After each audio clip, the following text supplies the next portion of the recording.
Bom dia, irmãos, graça e paz. Gostaria de refletir com os irmãos nessa manhã, lá na carta de Paulo aos Efésios. Pedir para você abrir comigo, Efésios capítulo 2. Vamos fazer uma breve reflexão. Efésios 2, versos 19 e 20.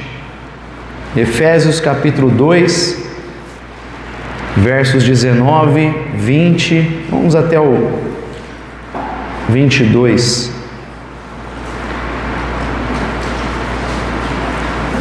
Todos encontraram?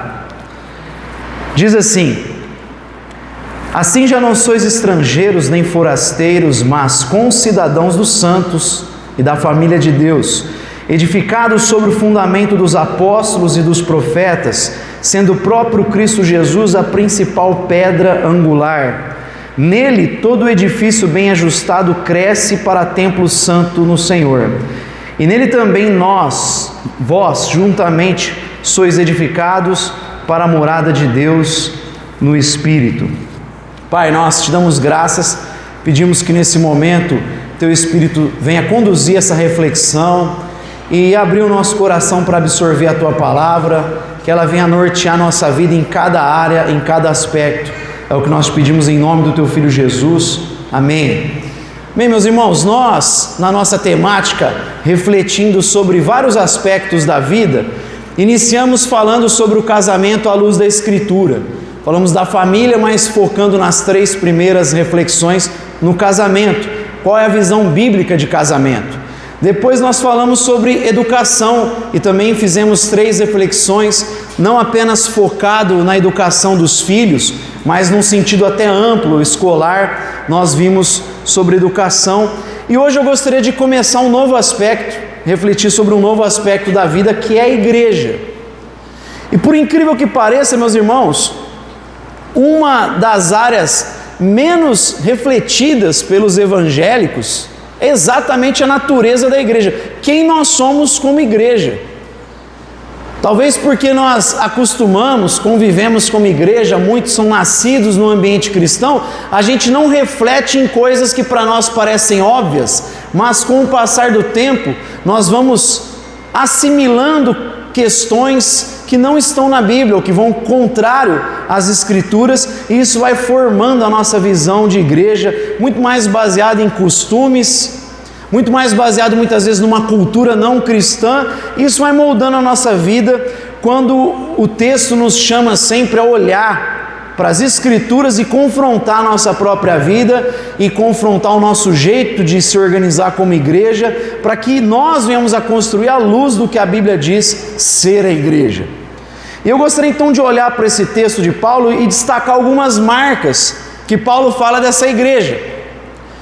Marcas que possivelmente você já escutou, que a gente fala aqui inclusive no nosso discipulado, e que esse texto de Paulo deixa claro essas marcas para nós, que nós devemos ter em vista se nós queremos ser igreja de Jesus à luz da palavra de Deus.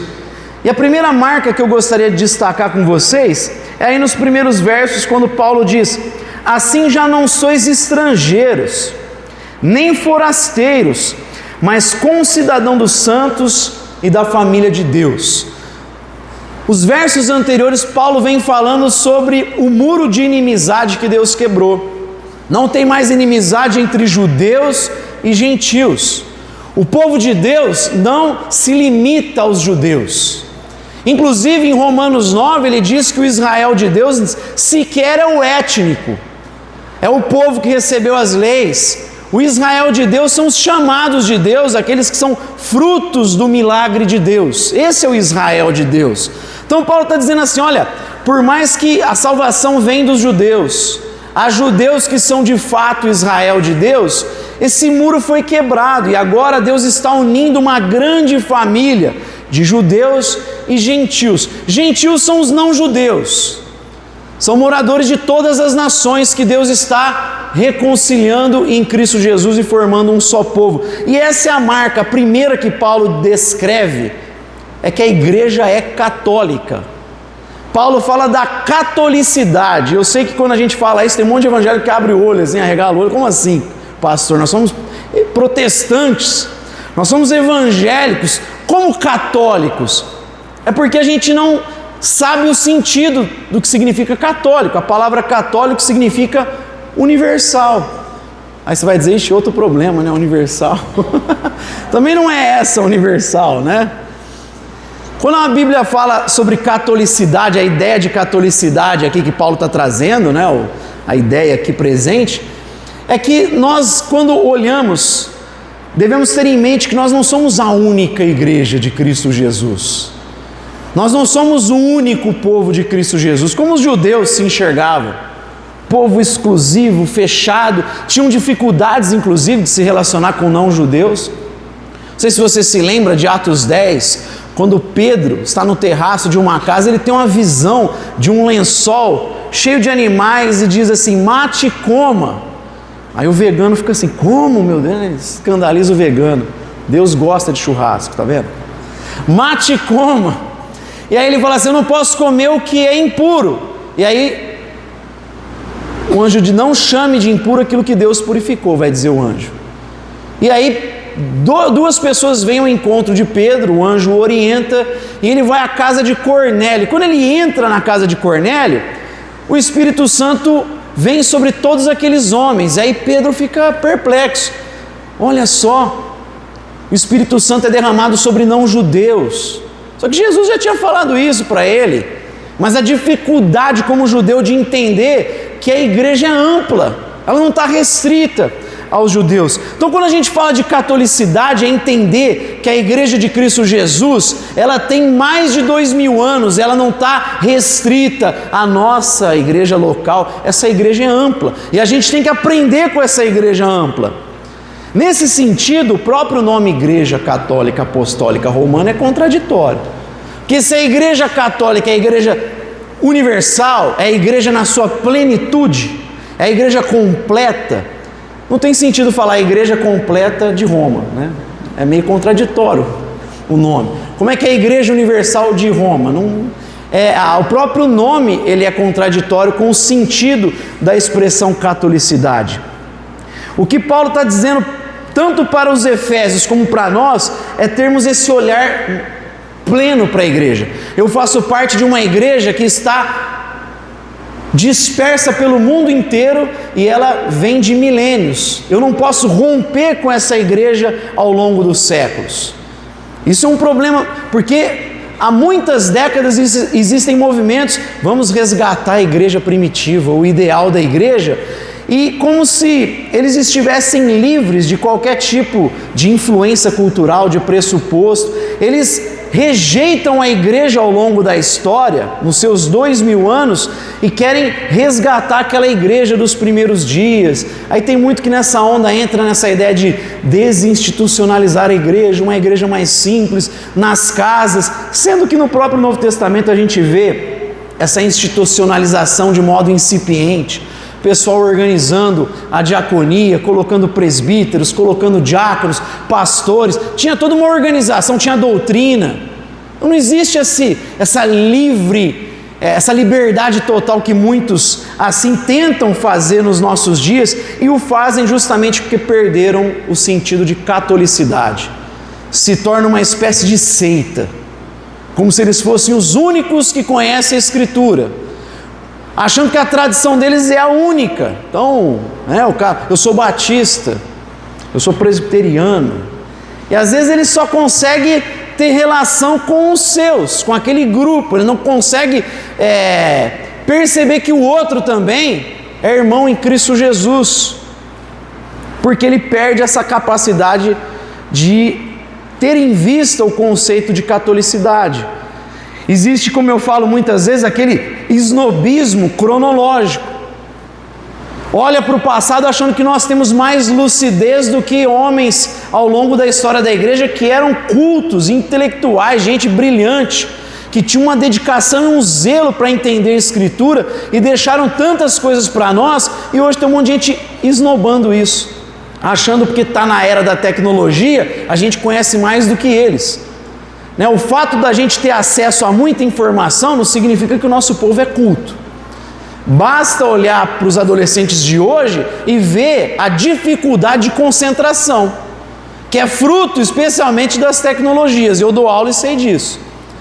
Meninada não consegue concentrar 5 minutos. Você pede silêncio para explicar um negócio, daqui a pouco estão falando. Às vezes a gente tem que dar uma surtada, né? Dificuldade de concentração. Então, nossa, mas a nossa era tem acesso a um monte de coisa, fácil, mas perdeu a capacidade de raciocínio linear. E existe esse snobismo. E por conta disso que a gente vai ver a igreja deixando talvez de desfrutar de uma riqueza cultural maior, de ter um impacto maior, de ser firme em conservar aquilo que construiu o Ocidente, os valores do Ocidente. Porque você não precisa nem ser cristão, você pega os mais antigos, eles vão dizer que existia muito mais essa dedicação no empenho da palavra, né? O fio do bigode, o pessoal valorizava a palavra, existia muito mais esse zelo com os valores morais, e isso foi se perdendo, mas em parte porque a igreja colabora com um projeto de desconstrução desses valores que está em voga há muitas décadas no Ocidente. Desconstruir os valores ocidentais, e aí entra os valores judaico-cristãos. E às vezes o cristão, por causa desse snobismo, e nesse ponto os evangélicos têm uma culpa grande, a gente acaba colaborando de alguma forma com isso. Quer ver um exemplo? O Brasil e a América Latina, ele é muito mais influenciado pela reforma radical. Não pelos reformadores como Calvino, como Lutero, mas muito mais pelo movimento radical, anabatista, que falou não para quase tudo que parecia católico, mas era da igreja. Catolicidade no sentido universal. E eles meio que deixaram nas mãos da igreja católica romana, por exemplo, a arte sacra. O finado Robson Cavalcante, da Anglicana, ele vai dizer, e aí os evangélicos, muitos deles se tornaram feios por convicção, com igreja, com cara de supermercado, com cara de boate, né? Porque abandonou a arte sacra, deixou toda a beleza para a igreja católica, como se fosse exclusivo dela, e não parte da igreja de Cristo Jesus. Lutero e Calvino não pensavam assim. Eles não rejeitaram a tradição, eles rejeitaram aquilo que era incompatível com a Bíblia, mas não rejeitaram a tradição. Todos eles bebiam na tradição, nos pais. Então, eles abandonaram aquilo que não tinha harmonia com a Escritura. Mas por conta dessa reforma radical, boa parte dos evangélicos hoje, se você falar de credo, de arte, o pessoal estranha. Catolicidade, como assim? Desconhecem a própria história da igreja. Parece que a igreja nasceu em 1500. Na verdade, nasceu até depois, né? Para muitos evangélicos, a maior parte do Brasil que é pentecostal, o evangelho nasceu em 1910, 11, né? Com as igrejas pentecostais. O pessoal é estranho a tudo aquilo que a história da igreja apresentou e construiu e permitiu que o Ocidente fosse próspero. E foram abandonando credo, liturgia, e aí vai colocando inovação no meio, né? A gente vai testando um monte de coisa nos cultos que dão certo, ao invés de procurar aquilo que a Bíblia prescreve e que o início da história da igreja fazia enquanto liturgia de um culto. É claro que a Igreja Católica Romana também foi colocando elementos que não estavam na Escritura.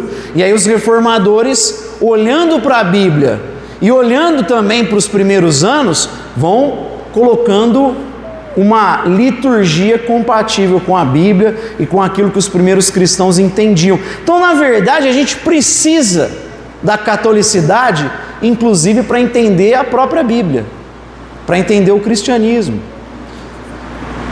Eu repito aqui várias vezes, a gente não vai para a Bíblia livre, para uma leitura livre. A gente carrega para a leitura um monte de pressuposto, um conjunto de crenças que influencia a nossa leitura. É ingenuidade achar que a gente vai neutro para a Bíblia. Então não adianta falar vá para a Bíblia. Como você vai para a Bíblia também é importante. Aqui, por exemplo, por mais que a gente reconheça que existe riqueza em outros ramos da igreja, a gente obviamente entende que tem uma tradição que é mais zelosa pela Bíblia, que ela é mais fiel à Escritura, que é a tradição reformada. E a gente utiliza tanto a tradição reformada como outros documentos da igreja no seu sentido mais amplo, para entender a própria Bíblia. Então, no nosso discipulado aqui, a gente usa o credo apostólico.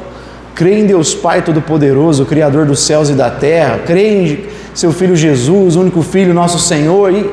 E a gente vai separando trechos ali para, através dessas verdades essenciais que são tiradas da Bíblia, conduzir a nossa própria leitura do texto. Porque se eu não creio que Deus é o Criador dos céus e da terra, o meu olhar para a Escritura e para o mundo vai ser diferente.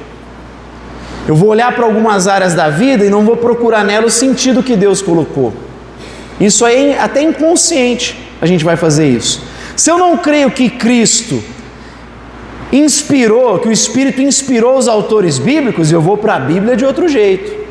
Aí eu vou ficar assim, isso aqui é coisa de Paulo, isso aqui é coisa de Isaías, isso aqui não é... Eu vou ficar selecionando o que eu gosto e tirando o que eu não gosto. Então, quando eu me deparo lá, perdoa até 70 vezes... Não, isso aqui foi só para os discípulos, não é para mim.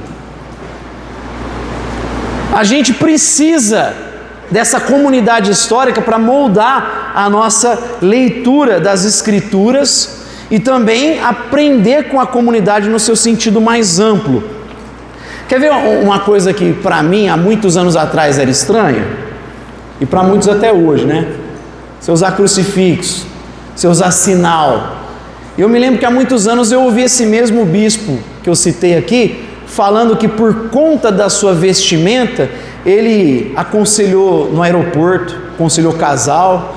Uma vez chamaram ele no avião porque o piloto estava depressivo, e até para poder pousar o avião, né, para ninguém. Ele foi lá aconselhar. Ele falou, mas só pude fazer isso porque alguém me identificou como religioso. Não sabia se era padre, na época ele não era padre, ele era um pastor anglicano, mas a vestimenta para nós é estranha. Mas ele falou, a roupa tem um papel social. Se alguém passar mal no aeroporto, você vê um cara de branco, jaleco, você vai identificar que é um médico, alguém da saúde. Alguém roubou algo, você viu um policial, você chama o policial. Está pegando fogo, aconteceu alguma coisa, você vai identificar o bombeiro, porque a roupa comunica. Ele dizia assim, nós, nesse contexto onde o secularismo quer tirar a influência do cristianismo da esfera pública, deveríamos utilizar os símbolos, roupas, como um sinal tanto de resistência, como abrir essa possibilidade de poder falar de Cristo Jesus. Então não é por... Muitas vezes eu estou assim na rua, o pessoal acha que eu sou padre, né? O Ricardo fica me zoando, é o padre, todo dia. Mas teve vezes que o pessoal, mas o que é isso aí? Você explica. A ideia da cruz celta que os reformados usavam, fala do senhorio de Cristo sobre todas as áreas da vida. Por isso que tem um círculo aqui, e a gente pode inclusive utilizar para falar da criação, da queda, da redenção. É uma possibilidade a pessoa me perguntar, eu já prego o evangelho para ela. Ela que está me dando a possibilidade. Então ele fala, a gente deveria utilizar isso. A catolicidade faz isso. Mas obviamente, meus irmãos, como eu falei, existem tradições que a gente entende que elas são muito mais harmônicas com a Bíblia. Existem outras tradições cristãs que a gente não concorda em muitas coisas, né? E nem vê da mesma forma que os nossos irmãos protestantes. A gente tem coisas em comum como o credo, mas como reformados a gente tem muito mais em comum. Então eu costumo aconselhar você, como é que eu sei o que é bíblico, o que eu procuro assim, para eu poder olhar para o outro de fato como igreja de Cristo Jesus. Para mim tem um filtro aí, Trindade primeiro. Sujeito que não concorda com a Santíssima Trindade, ele não pode ser considerado cristão. Que a Trindade é uma doutrina fundamental que, baseada em textos bíblicos, é elaborada nos primeiros séculos. Então, assim, a igreja inteira, até quem você discorda, concorda com a Trindade nesse ponto. Se alguém discordar, você fala, opa, você pode ser qualquer coisa, menos cristão. Não é nem porque você não precisa nem ser preconceituoso, mas é uma questão de lógica. Se eu chegar aqui e falar assim, eu sou um comunista a favor do livre mercado, você fala, não, você tem problema, você não é nada, você não está entendendo as coisas, que é uma coisa anula a outra. Então, não dá para ser cristão e falar, eu sou cristão, mas eu não acredito na Trindade. Não, você não é cristão. Outra coisa, eu sou cristão, mas não acredito nas duas naturezas de Jesus, que Ele é Deus e homem ao mesmo tempo, totalmente humano e divino. Isso aí, primeiros concílios, foi a grande discussão dos primeiros séculos. Se a pessoa não acredita nisso, você fala, opa, tem algum problema aí. Terceira, aí a gente vai se aproximando mais do meio reformado, que as duas primeiras os católicos romanos, ortodoxos, acreditam. A outra, justificação pela fé, como a gente leu aqui. A salvação é pela graça por meio da fé, não por obras, para que ninguém se glorie. Isso é grande mensagem do Evangelho da graça. Evangelho significa boa notícia. Como é que eu posso anunciar uma boa notícia falando para o outro, olha, você precisa se esforçar para ser aceito por Deus? Isso aí não é boa notícia. Toda religião prega isso, que através do esforço, das boas obras, eu vou conseguir ser aceito por Deus. O Evangelho não é isso. O Evangelho diz assim, olha, todo mundo nasce pecador, incapaz de ser aceito por Deus através do seu próprio esforço. Mas Deus, como a gente leu aqui, Efésios 2, chega no verso 5, mas Deus, sendo riquíssimo em misericórdia, nos ressuscitou quando estávamos mortos nos nossos pecados. A palavra lá é necrós, da onde vem a palavra necrotério. O que um morto faz, irmão? Vai lá nos velórios da cidade, começa a falar lá, alguém vai responder para você. Se responder, sai correndo. Ninguém vai responder, o morto é incapaz. Olha o que Paulo está dizendo, a tua realidade sem Cristo é de um morto, você não consegue fazer nada. Se você um dia disse, eu creio em Jesus Cristo, é porque você foi ressuscitado antes. Por isso, pela graça sois salvos por meio da fé, vírgula, isso aí não vem de vocês.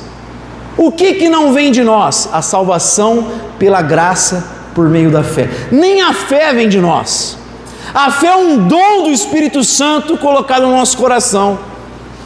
Eu só posso dizer, Jesus Cristo é o Senhor, porque o Espírito me revelou isso. Não é esforço aqui, não é boas obras, ninguém consegue.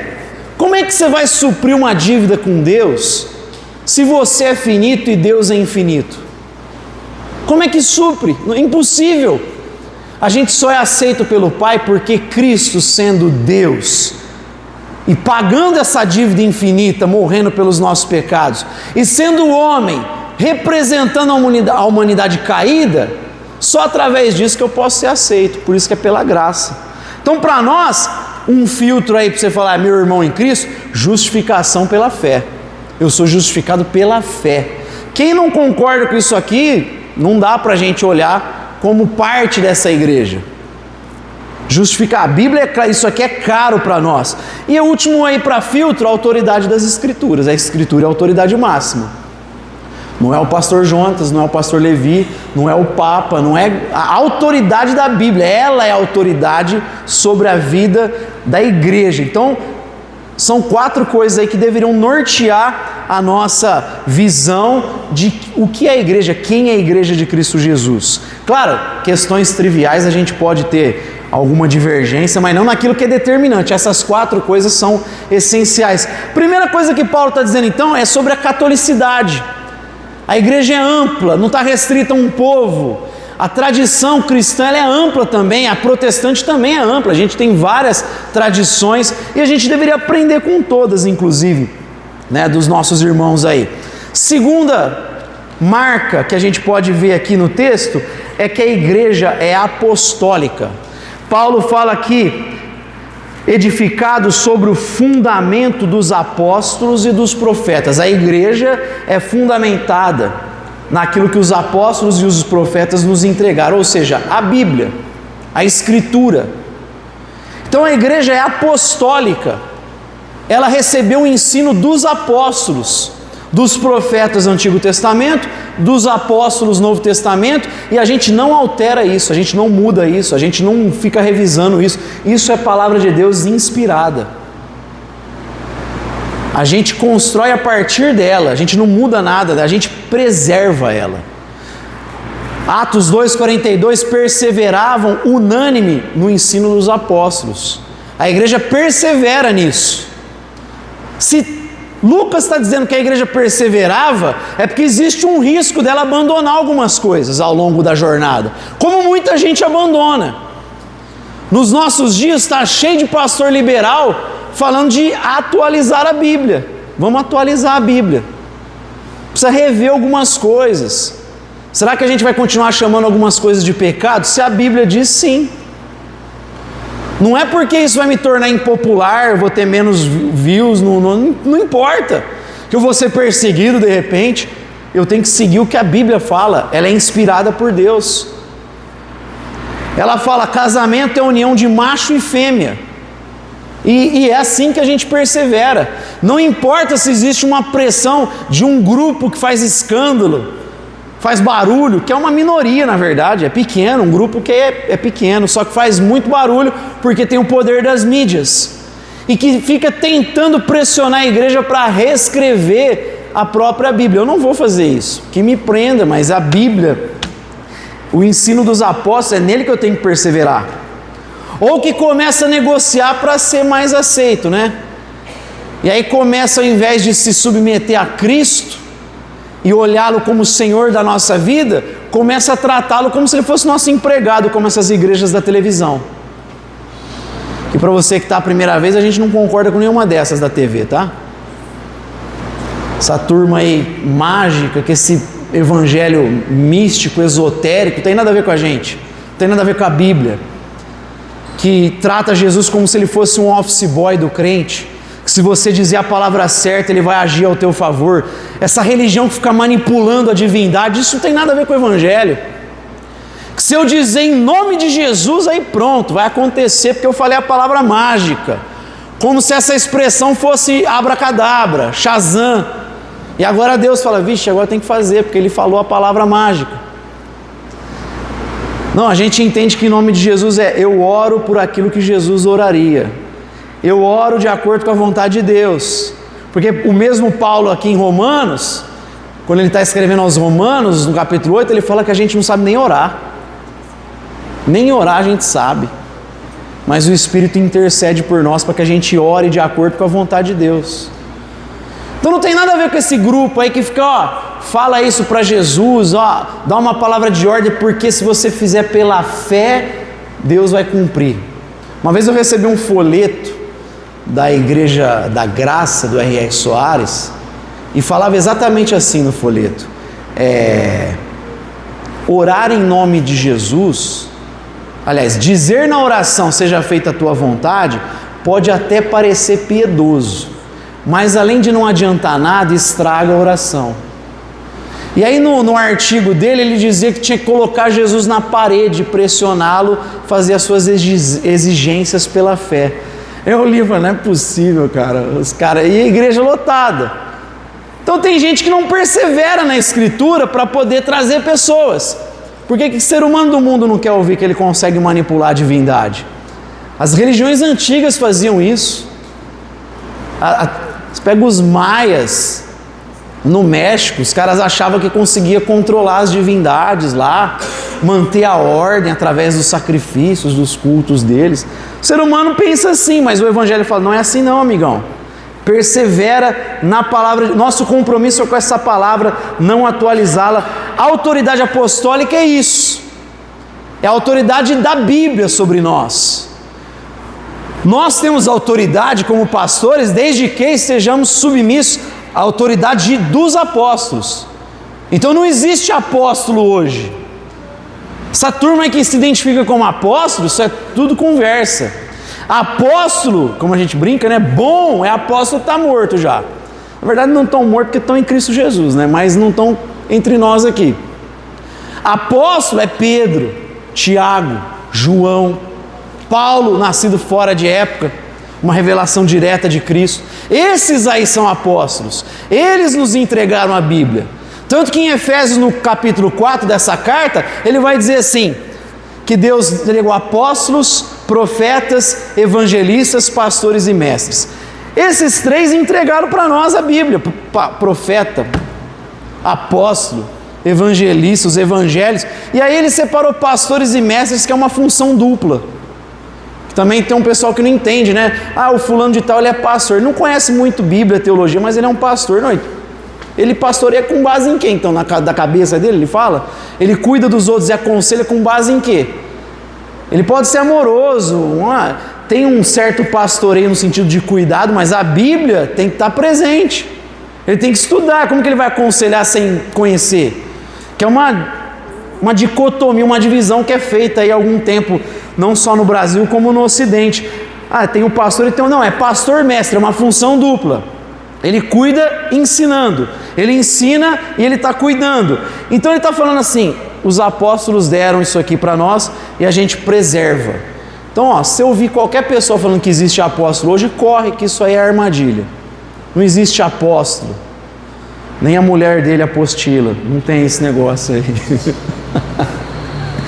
Terceiro, para a gente continuar, ele diz que essa igreja é santa. Sois membros da família de Deus, edificados nele, o edifício bem ajustado cresce para ser templo santo no Senhor. A terceira marca é que a igreja ela é santa. E tem muita gente que não entende aqui, se frustra com a igreja porque não entende o que está sendo dito sobre santidade. Irmãos, o fato de dizer que nós somos santos não significa que você é perfeito aqui. Santidade tem um aspecto de nós estarmos inseridos em Cristo. A santidade tem a ver por causa de Cristo. O exemplo é como o sol e a lua. A lua é um astro que não tem luz própria, ela reflete a luz do sol. Você também não tem luz própria, tá? Nem eu, ninguém. A gente reflete a luz de Cristo se a gente está fundamentado nele, se a gente está conectado nele. Então a santidade tem a ver com a nossa posição em Cristo. Deus olha para nós e nos chama de santos porque, tomara que continue assim, para mim e para você, Ele está olhando o Filho dele. Ai de nós se a gente não estiver agarrado em Cristo Jesus e perseverar nisso até o último dia da nossa vida. Porque só por causa disso que eu sou chamado de santo. Que Ele olha e vê Jesus em mim. Se Ele vê o Levi só, aí não tem nada de santo. Então assim, a posição fala, nós somos santos, estamos em Cristo. E existe um processo. Dia após dia estamos sendo renovados, de glória em glória. Então é um ato e um processo a santidade, a santificação. A justificação é imediata, a santidade tem a ver com a posição, mas ela também ela é processual. É como eu já falei aqui, aquele texto de Filipenses, onde ele diz, ponham em ação a salvação de vocês com temor e tremor. Mas ele diz, porque é Deus que efetua tanto o querer como o realizar. Ou seja, você já foi salvo, expanda essa salvação, deixa ela ganhar corpo em você, ela se corporificar. É um processo. Mas eu só sou santo porque eu estou construído em Jesus, estou alicerçado em Jesus, eu estou enraizado nele. A palavra na verdade é enraizados. É igual ao Salmo 1. Por que bem-aventurado é o homem que persevera na lei de Deus? Ele fala, ele será como uma árvore plantada perto do ribeiro que dá fruto no tempo certo. Por que essa árvore dá fruto? Porque ela está plantada no lugar certo. Eu só sou santo porque eu estou plantado em Jesus. Eu tenho que estar ali, recebendo vida.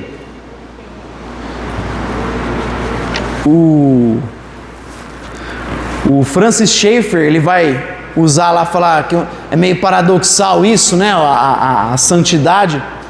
Ele vai falar que é tanto a atuação de Deus em nós, é uma passividade ativa, é Deus que está efetuando, mas é uma atividade passiva. Ele faz essa brincadeira com os nomes, mostrando que o nosso papel é deixar expandir essa vida em nós, e a gente vai sendo transformado dia após dia. Isso significa que não é que seu irmão vai ser perfeito, não vai pecar, porque ele é simultaneamente justo e pecador.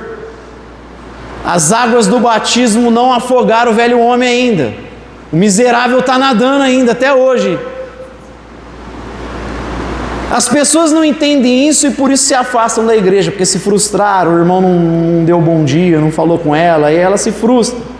Ela esperava que fosse melhor, que fosse mais, aí se frustra. Ela não sabe fazer a separação entre uma igreja militante da igreja triunfante. A igreja triunfante é a igreja dos remidos em Cristo Jesus, a igreja da glória. mas a igreja aqui é que está militando ainda. No meio dessa igreja tem joio e trigo. E pela parábola ele fala, não arranca, quem vai separar isso são os anjos no dia do juízo final. A nossa tentação é ficar querendo arrancar, tira esse joio daqui e fala, cuidado para você não arrancar o joio e arrancar o trigo junto.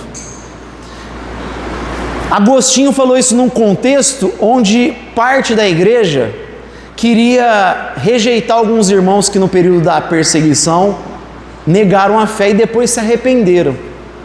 Se arrependeram, choraram e falaram, não tem mais jeito para vocês, já era, não volta. Eles queriam construir uma igreja pura, e aí Agostinho vai falar sobre essa igreja, vai lembrar do joio e do trigo, vai falar que a gente tem que conviver com essa igreja e fazer essa separação, que eu estou dizendo aqui em outras palavras, militante e triunfante. Isso nos ajuda a caminhar com saúde. Você vai lembrar, meu irmão está em processo, igual eu, ué. É que a gente quer ter, que as pessoas tenham misericórdia conosco e não queremos ter com os outros, né? Paciência. A gente quer só que tenha com a gente, quando a gente falha, quando a gente erra.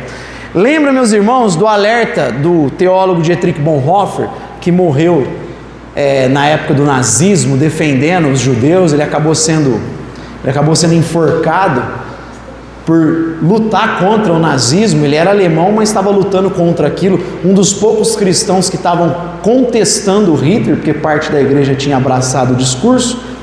Ele vai dizer assim, que quem quer a igreja perfeita, quem está procurando a igreja ideal aqui, além de não encontrar ideal, vai estragar a real. Você está tão focado na ideal e está esquecendo que aqui é militante. Nessa busca pela ideal, ele está dizendo, além de você nunca alcançar nessa existência, você vai estragar a real. Porque a real é isso, é pecador, tem não crente no meio, tem de tudo, não sabe quem, só Deus sabe quem é quem. Você pode falar por eu falo por mim, que eu sei que o Espírito testificou ao meu espírito. Você pode falar por você, a gente convive e tem que lidar com essa questão da igreja militante triunfante. Então a igreja é santa sim, porque ela está em Cristo, lembre-se disso. E por fim, a igreja é una, a unidade. Nele todo edifício bem ajustado cresce, nele também vós juntamente sois edificados para a morada de Deus no Espírito. O último ponto aqui, meus irmãos, é da unidade. As várias tradições, presbiteriano, anglicano, batista, algumas comunidades locais com uma visão zelosa pela Escritura, elas têm formas diferentes, organizações diferentes, mas nós devemos buscar manter essa unidade, conservar a unidade do Espírito pelo vínculo da paz. A igreja já está unida em Cristo, a gente conserva a unidade, Efésios 4 diz. E a gente não pode se esquecer que Jesus, um pouco antes de ser crucificado, a sua oração foi para que a igreja caminhasse em unidade. E às vezes a gente relativiza isso aí. Abre comigo em João 17, a gente vai finalizar o culto com esse texto, a palavra com esse texto. João capítulo 17, Evangelho de João, capítulo 17, a oração sacerdotal, conhecida esse texto. Olha o que Jesus diz nos versos 20: eu não rogo somente por esses, mas também por aqueles que pela sua palavra hão de crer em mim, para que todos sejam um, como tu, ó Pai, és em mim e eu em ti, que eles também sejam um em nós, para que o mundo creia que tu me enviaste. Eu lhes dei a glória que tu me deste, para que sejam um como nós somos um, eu neles e tu em mim, para que sejam perfeitos em unidade, e para que o mundo conheça que tu me enviaste e que os amastes, como também amastes a mim.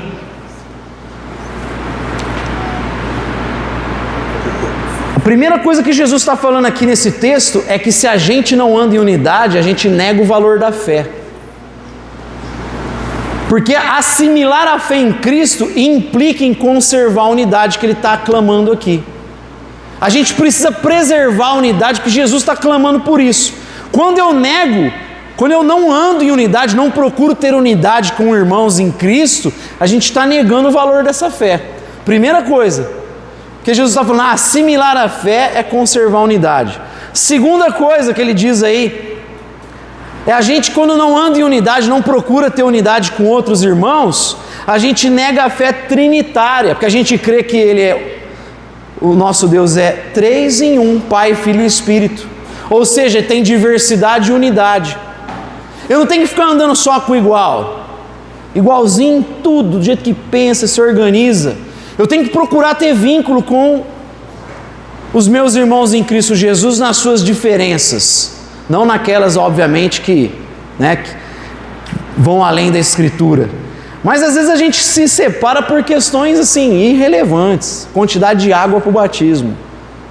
Tem igreja que se separa porque está discutindo se joga o cara na água ou água no cara. Aí é um motivo gritante para se separar. Não dá mais. Quantidade de água. E outros, banais, triviais, e a gente se separa às vezes por isso. E esquece que o corpo de Cristo é diverso. Tem igrejas que vão predominar características. A gente precisa dessa unidade maior, inclusive para trazer impacto para o nosso país. Sozinho a gente não consegue fazer muita coisa. A maioria das igrejas que tentam levar o evangelho a sério, você pode perceber que tem dificuldades financeiras, dificuldade em ter um trabalho maior. Se a gente não se unir, a gente não consegue gerar algo impactante na nossa sociedade. Terceiro, nega o Espírito da glória. E o Espírito da glória no Evangelho, a gente sabe por Paulo que é o Espírito da cruz. É o sujeito que não consegue matar o seu ego. Não consegue andar em unidade porque ele não consegue matar o seu ego. O ego está sempre em primeiro lugar. Ele não vence o individualismo. Ele esquece que o Evangelho é comunitário, que a vida cristã é comunitária. Quarto, impede o aperfeiçoamento, porque a gente só cresce na diversidade. Reunião de iguais, todo mundo igualzinho, ninguém cresce. Tem que ter contraste, tem que ter debate, tem que ter diálogo e a gente cresce. A igreja cristã cresceu assim. Os primeiros debates que eu citei, Trindade, Cristo, foi através de concílios que demoraram meses e anos. Por isso que crescia, tinha um compromisso de entender realmente o texto para poder ensinar para as gerações, e os caras debateram durante anos às vezes. Compromisso isso. E aí chegou no entendimento correto, certo e maior, mais amplo, porque teve troca, teve diálogo, a gente se aperfeiçoou assim. Mas o mais triste, meus irmãos, é porque quando a gente não anda em unidade, a gente nega o amor de Deus pelos homens. Porque Jesus falou assim, que eles sejam um para que o mundo creia que tu me enviaste. Se os filhos de Deus não se amam, ou o Deus que eles pregam não é o amor, ou eles estão vivendo uma hipocrisia. A gente está negando que existe um Deus que ama, porque o mundo vai olhar para os discípulos e ver essa unidade, ver esse zelo, ver o engajamento de igrejas, e aí vai ver que existe um Deus de fato que ama, que aquela igreja está conservando de fato a unidade. E isso vai impactar, é Jesus que está falando, isso vai impactar o mundo, essa unidade. Meus irmãos, se qualquer doutrina que for menor do que a urgência de unidade está te atrapalhando para ter unidade, não reveja o cristianismo, a gente tem que rever o nosso cristianismo. A gente só pode colocar uma doutrina se ela está acima dessa urgência. Foi uma coisa, igual eu falei, você tem algumas aqui. Não dá para ter unidade com quem nega o Evangelho em pontos fundamentais. Mas se tem alguma coisa que é trivial e está impedindo a gente de ter unidade, a gente tem que rever, porque a unidade é uma questão urgente.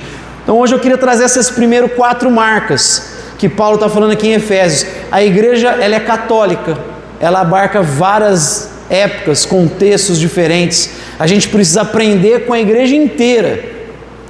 Segundo, a igreja é apostólica, ela está baseada no ensino dos apóstolos. Isso tem autoridade sobre nós.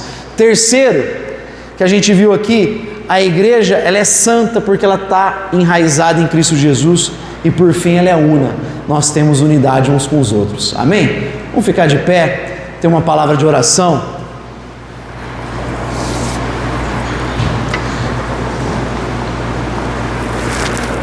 Vou pedir para os irmãos do louvor virem aqui, que eu gostaria que a gente fechasse cantando um cântico